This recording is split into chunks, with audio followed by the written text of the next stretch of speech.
Hello my dear students, कैसे हैं आप सब। बेहतर से बेहतर का तलाश करो, बेहतर से बेहतर का तलाश करो। मिल जाए नदी तो समंदर का तलाश करो, बेहतर से बेहतर का तलाश करो। मिल जाए नदी तो समंदर का तलाश करो। टूट जाता है शीशा पत्थर की चोट से, टूट जाता है शीशा पत्थर की चोट से। टूट जाए पत्थर वैसे शीशा तलाश करो, बेहतर से बेहतर का तलाश करो। तो चलिए हम क्वेश्चन नंबर 4 को डिस्कशन करते हैं। In this question number 4 it is given that find the zero of polynomial in the following cases. हमें जीरो ऑफ पॉलिनोमियल निकालना है। इसका मतलब क्या है सर? पहले हम क्या किए थे, जो जीरो पॉलिनोमियल है कोई एक वेरिएबल का वैल्यू के चलते जीरो होता था। वैल्यू पॉलिनोमियल का जीरो पॉलिनोमियल मतलब क्या है, p to the x equal to suppose कुछ एक्सप्रेशन ऐसे है। मैं क्या किया, पहले s का वैल्यू ऐसे कुछ लिया, उस वैल्यू को यहाँ पे डाला तो ये एक्सप्रेशन पूरा जीरो हो गया। जिस for which value of x this expression totally goes zero, that we call zero polynomial. पहले क्वेश्चन में क्या दिया था, s का वैल्यू दिया था, इसलिए हम चेक कर रहे थे ये इसका वैल्यू हो रहा है, जीरो हो रहा है तो ठीक है, ये इसका वैल्यू नहीं हुआ तो ठीक है। मतलब पहला क्वेश्चन में कैसे किए थे हम लोग, मतलब सपोज ऐसे क्वेश्चन पहले क्वेश्चन में ऐसे कर रहे थे। सपोज ये है x प्लस वन है, सपोज p में वन का वैल्यू डाला तो ये क्या होगा, one plus one not equal zero, तो ये जीरो पॉलिनोमियल नहीं हुआ था। मैं अगर यहाँ पे माइनस वन डालता तो ये क्या हो जाएगा, minus one plus one equal zero, ठीक है। तो यहाँ पे माइनस वन के चलते ये जीरो पॉलिनोमियल हुआ, लेकिन वन के चलते नहीं हुआ। पिछले हमारा क्वेश्चन नंबर 3 में क्या दिया था, ये वैल्यू दे रहा था s equal to one, s equal minus one, check करने का दिया था। लेकिन यहाँ पे थोड़ा उल्टा है, यहाँ पे दिया है कि इसका वैल्यू निकालो, s का वैल्यू निकालो, समझ रहे हो। अभी दिया है कि s का वैल्यू निकालो, find the zero of the polynomial in the following case. इसका मतलब क्या है सर, इसका मतलब सिंपल सा बात है, p(x) से s का वैल्यू तुम क्या डालोगे so that expression become zero. Simple सा बात है, यहाँ पे तुम p का वैल्यू माइनस वन डाला तो एक्सप्रेशन वैल्यू जीरो हुआ, तो जीरो पॉलिनोमियल वही तो है। तो यहाँ पे मेरे को s का वैल्यू नहीं पता, लेकिन ये एक्सप्रेशन तो जीरो हो रहा है ना, इसलिए मैं यहाँ पे क्या लिखा, सर s का वैल्यू मुझे पता नहीं, लेकिन ये एक्सप्रेशन का वैल्यू जीरो हो गया। इट इम्प्लाइज, सब एक्सप्रेशन क्या है, x plus five is equal to zero, it implies x is equal कितना, माइनस फाइव। खत्म है बात, समझ रहे हो, समझ गए, वेरी गुड। तो सर अब हम क्या इसको चेक कर सकते हैं? हाँ चेक कर सकते हो, जरूर चेक करो। देखो यहाँ पे चेक करो, p के जगह माइनस फाइव लिखो, s के जगह माइनस फाइव लिखो, ठीक है। इजकल टू कितना होगा, वो x प्लस फाइव दिया है तो s के जगह क्या लिखोगे, माइनस फाइव लिखो, माइनस फाइव। हाँ ये तो जीरो हो गया, समझ गया। पहले ऐसे दे रहा था वैल्यू, अभी वैल्यू दिया है, मतलब निकालने के लिए दिया है।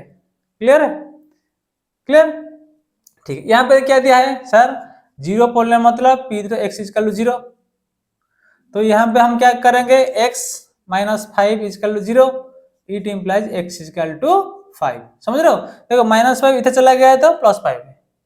ये जो इक्वल साइन है ना, जो भी चीज अगर लेफ्ट का चीज राइट जा रहा है, ऐसे में समझ रहा हूँ तुम्हें, समझ में बोला a plus B is equal to C plus D, ऐसे लिख दिया।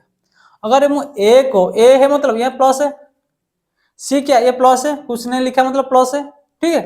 अगर a इधर चला जाएगा तो क्या हो जाएगा, माइनस ए हो जाएगा। अगर b प्लस बी इधर चला जाएगा तो माइनस बी हो जाएगा।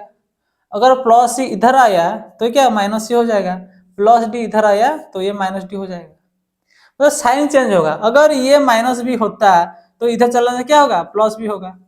इसलिए इक्वल साइन के इधर उधर जो पार करेगा उसको साइन उसको उसको देना पड़ेगा। मतलब ऐसे तुम समझो कि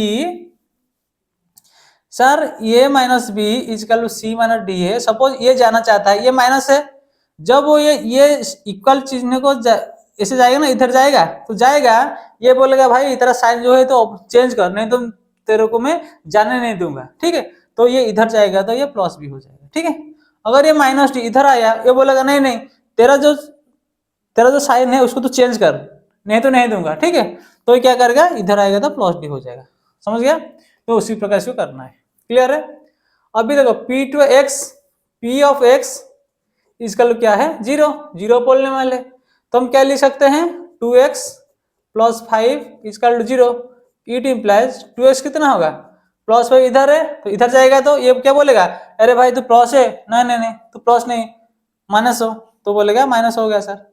it implies x is equal to -5/2। Clear है? ओके, तो ये फोर्थ भी ट्राई करो, यहाँ पे भी लिखो px will be 0, it implies 3x - 2 is equal to 0, it implies 3x is equal to कितना 2, तो x इजकल टू 2/3। तुम ये वैल्यू लेकर चेक कर सकते हो 0 होगा, क्योंकि ऐसे सॉल्व करके आया ना, ठीक है। और तुम वैल्यू लिया 2/3, तुम लिखा से p/2/3 0 हो रहा है चेक करने के लिए, चेक करना। तो 3 इंटू एस का जगह क्या लिखोगे 2/3 - 2, तो 3 कट गया, ये कितना हुआ 2 - 2 इजकल टू 0। ठीक है, आएगा यार, चीजों को सिंप्लीफाई करके आया ना तो आएगा। ठीक है, यहाँ पे 3x मतलब p of x is equal to 0, क्यों सर 0 पॉलिनोमियल है, तो it implies 3x is equal to 0, it implies x is equal to 0/3 is equal to 0। देखो यहाँ पे 0 डालो तो 0 होता है ना, कंप्लीट है। ठीक है, यहाँ पे देखो, यहाँ पे दिया गया है p of x is equal to a into x, a not is equal to 0। ठीक है, तो यहाँ पे तुम लिखोगे p जो x is equal to 0, it implies ax is equal to 0, it implies x is equal to 0/a is equal to 0। Complete है, क्लियर है? तो ये वाला देखो, ये वाला, ये सारे सिंपल का क्वेश्चन है यार। p of x will be 0, it implies cx plus d will be 0, it implies 6x is equal to, ये साइन चेंज करेगा -d, it implies x is equal to -d/c।